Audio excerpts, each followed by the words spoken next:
Hello and welcome to another episode. This is episode 20 of the Raising Musos podcast. So on this podcast, we just help parents support their child's musical journey by providing expert advice. I'm an expert. And practical tips. So, we talk about things like practice, instruments, performance, lots of things. Teaching methods, teaching pedagogies, teaching philosophies, different methods, things like that. So that if you're a parent, then you have this resource you can turn to when you have a question about your child's musical journey. That's what this podcast is for. As I said, I'm an expert. No. My name is Eliza Burgo, and I've been teaching for about 10 years, and I now run a music school in Joondalup, which is north of Perth in Western Australia. So I'm an expert in the sense that I have about 10 years of teaching experience, and I've taught kids and teens and young adults and even older aged adults. And of course, I'm a musician myself, having played piano since the age of 4 and playing harp since the age of 12. So that's the experience that I bring to this podcast. And occasionally we have guests, depending on if I can book them or not. Okay, so today's episode is all about practice, specifically how to structure a practice session. A lot of teachers don't really teach how to practice. We sort of go, hey, I want you to learn this song for next week. Or I want you to practice this.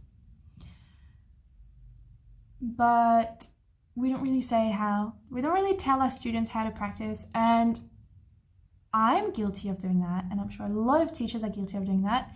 The reason we are guilty of doing that is because our previous teachers didn't tell us how to practice either. And so practice is something that I think is very misunderstood, but it's also very mysterious because nobody really knows how to practice. It's just not taught. It's just not really talked about, despite everyone knowing that practice is important.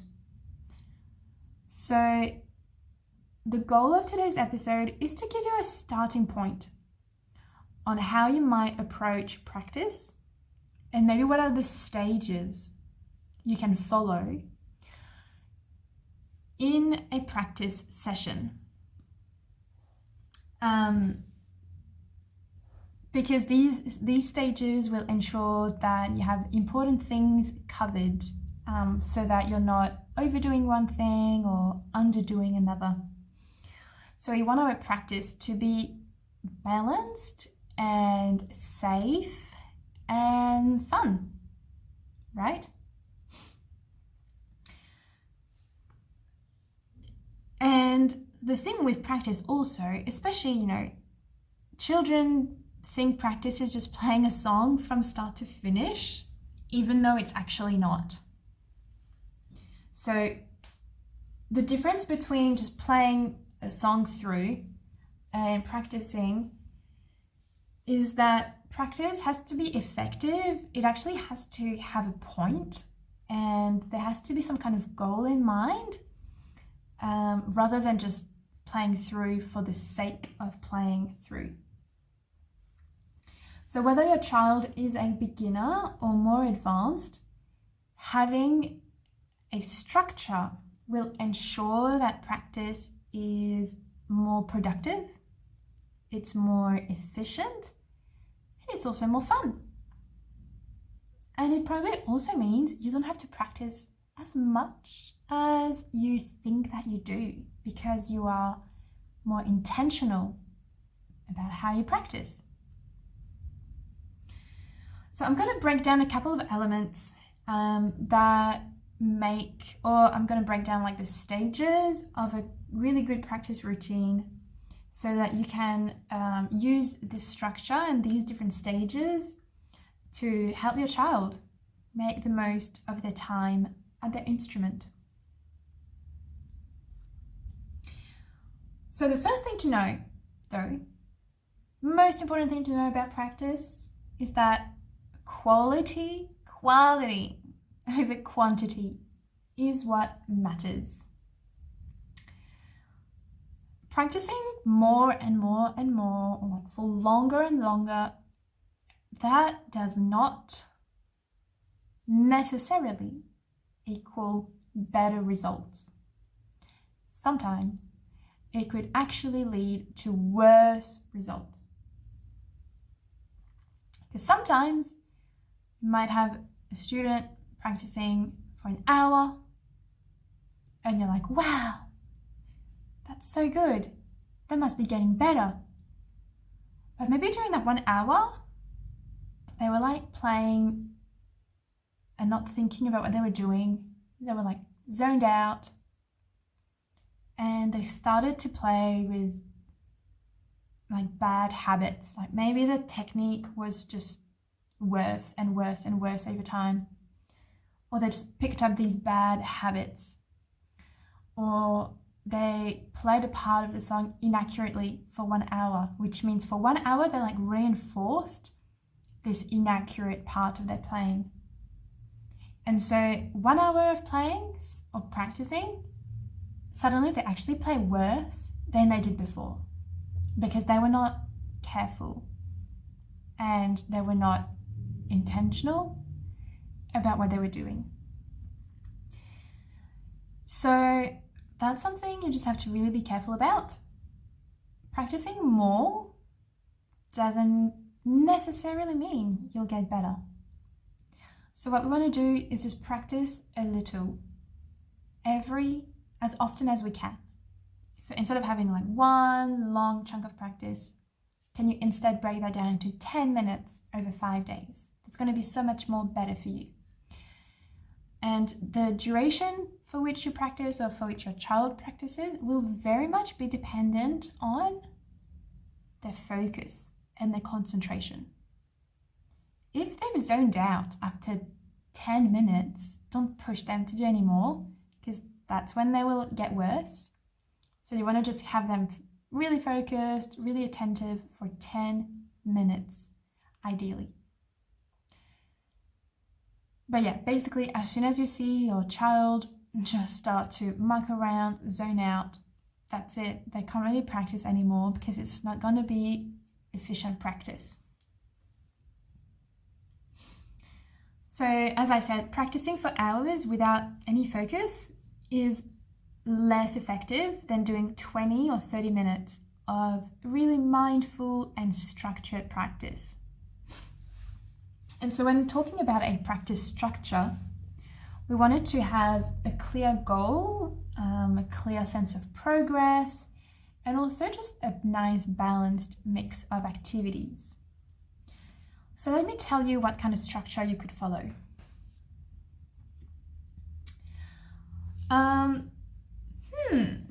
I reckon the first thing that I would do is I would actually spend time, maybe just 5 minutes, making a plan. I love plans, I love to-do lists, but I really think this is important too. Before you start practicing, just sit down, ask yourself, what is it you're going to work on today? What is it that needs to be done? What is your priority? What is it you're going to focus on when you play?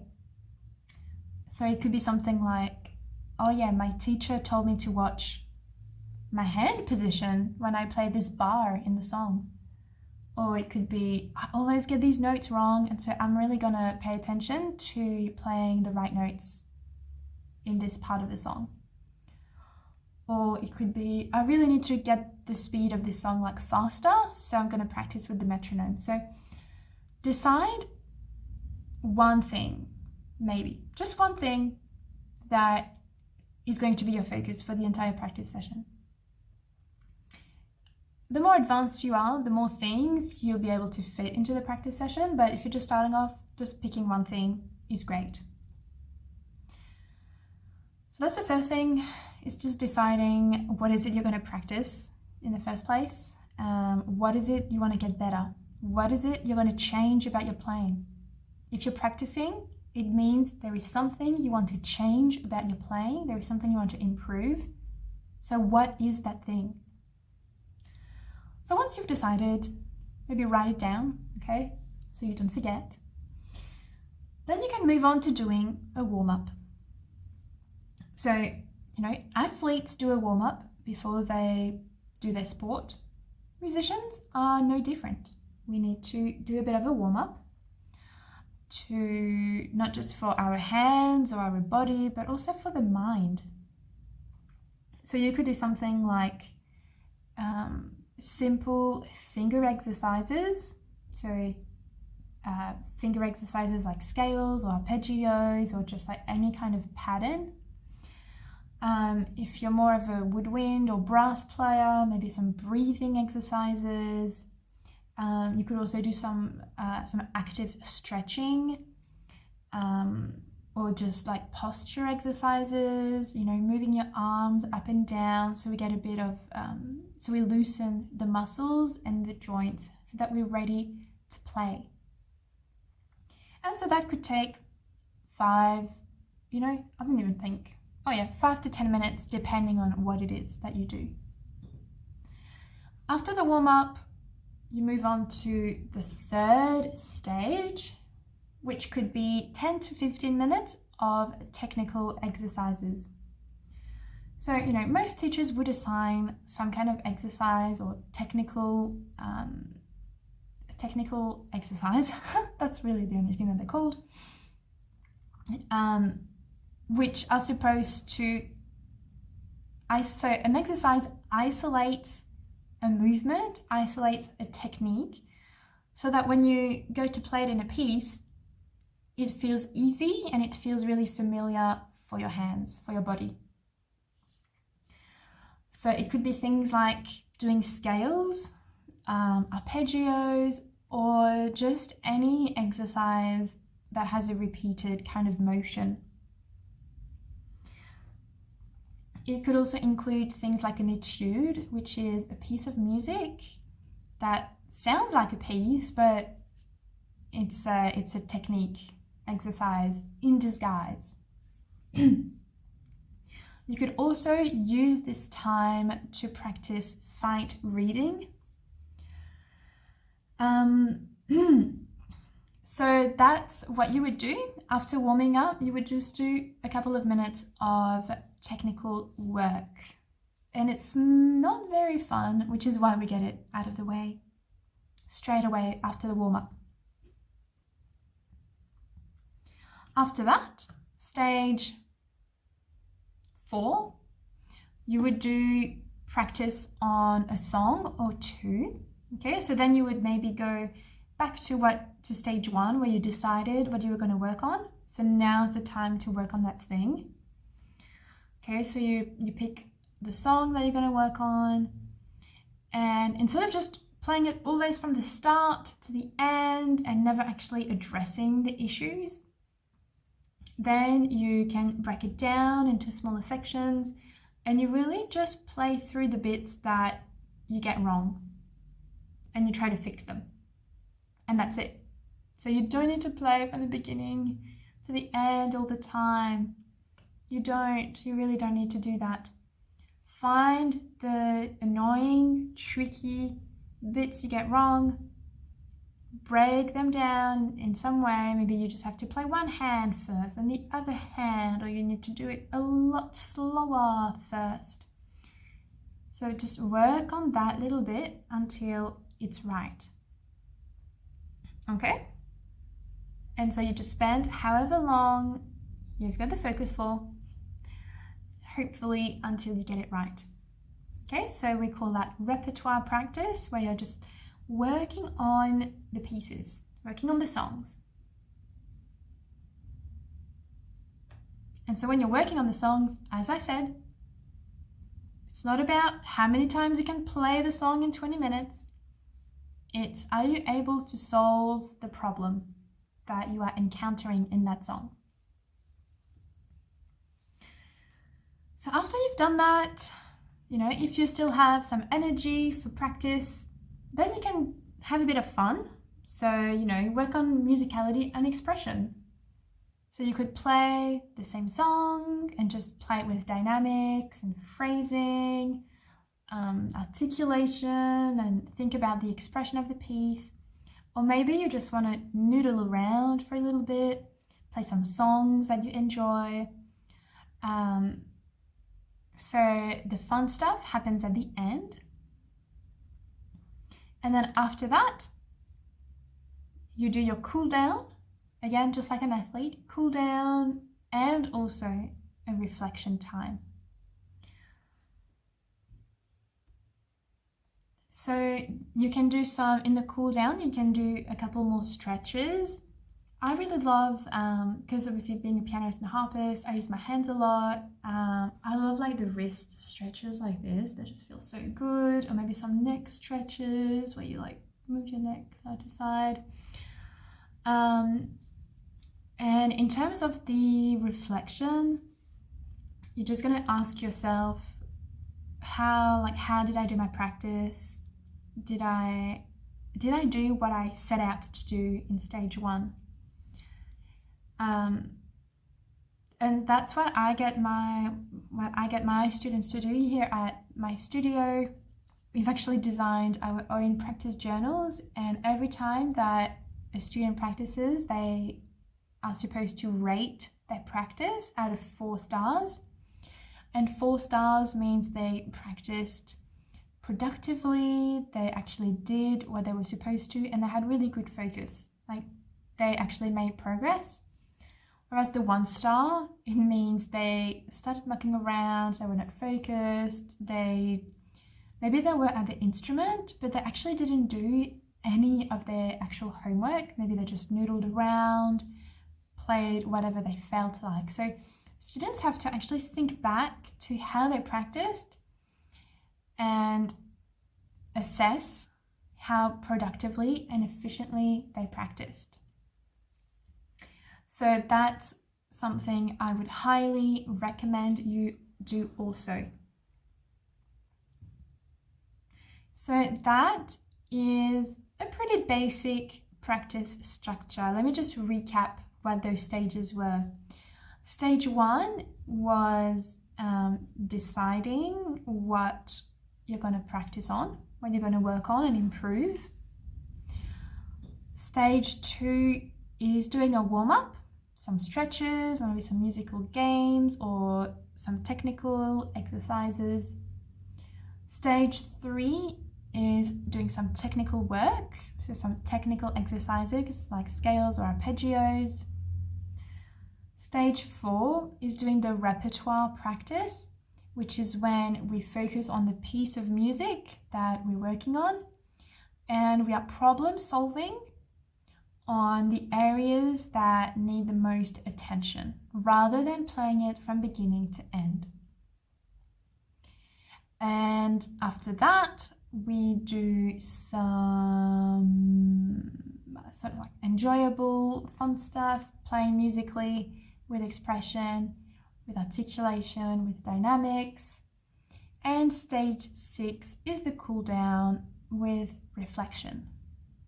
So that's your 6-stage practice structure. Let me know, is this a structure you are already using? If it is it working for you? I have to say, with me personally, when I go to practice my instruments, I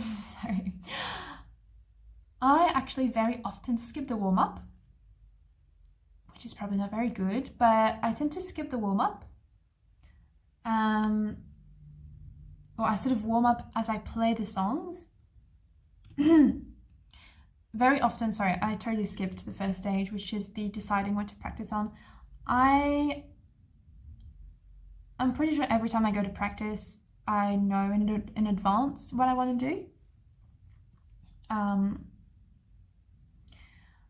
Warm up, I sort of skip unless it's very cold. Technical work, I used to do when I was younger, but now that I'm older, I just tend not to do as much.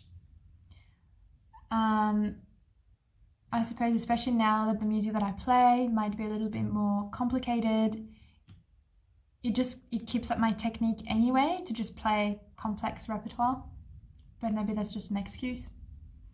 Repertoire practice, of course, is what I do the most of.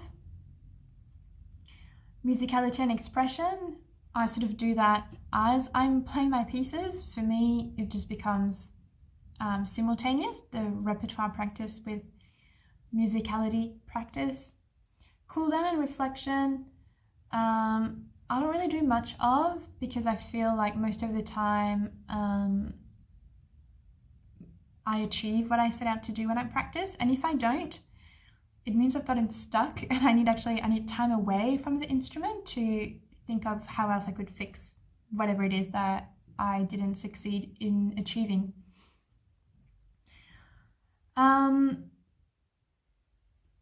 So that's how I personally do that practice structure. So it's definitely not fixed.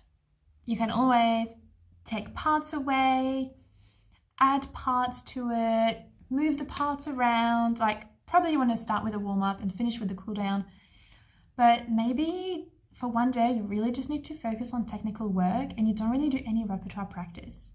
Or maybe you're working on a repertoire exam where you don't have to play any technical work, so you might just focus the whole time on your pieces. So it's very flexible, and the structure that I've given you in this podcast is just a starting point for those who have never done practice before. Now, some common mistakes to avoid would be playing and repeating songs mindlessly. I can sort of tell when students do that. So when students are just repeating in the practice a piece over and over and over again without fixing anything that we told them to fix. It's very frustrating for teachers. It's also frustrating for the student because they're just not actually making progress, because they're just repeating the same thing all the time, and it reinforces bad habits.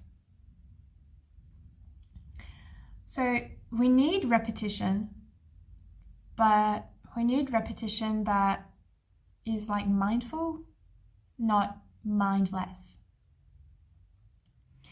Another common mistake that obviously I do is skipping the warm-up. And so this could lead to tension and frustration.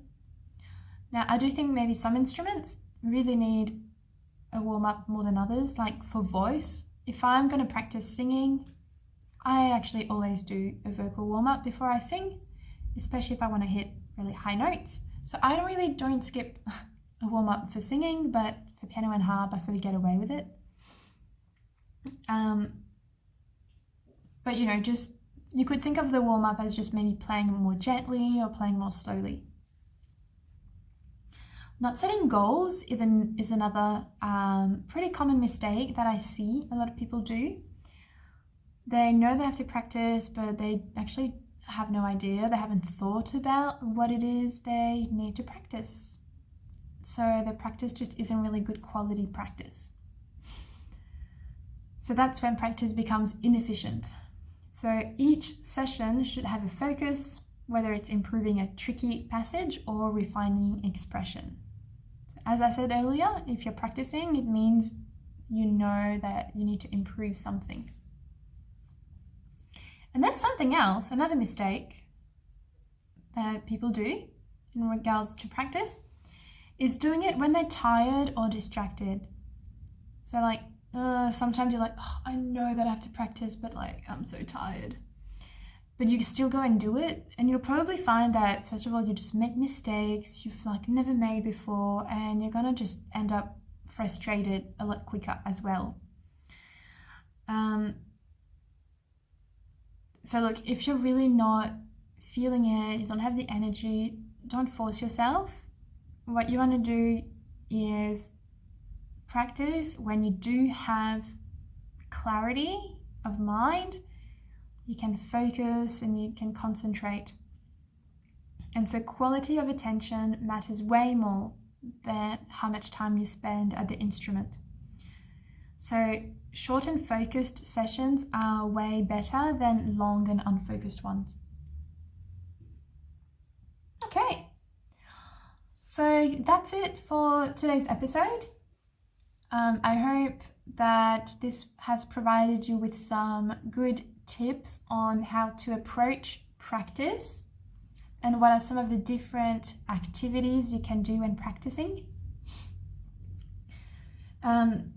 So a great practice session it's not about just like spending a lot of time on your instrument.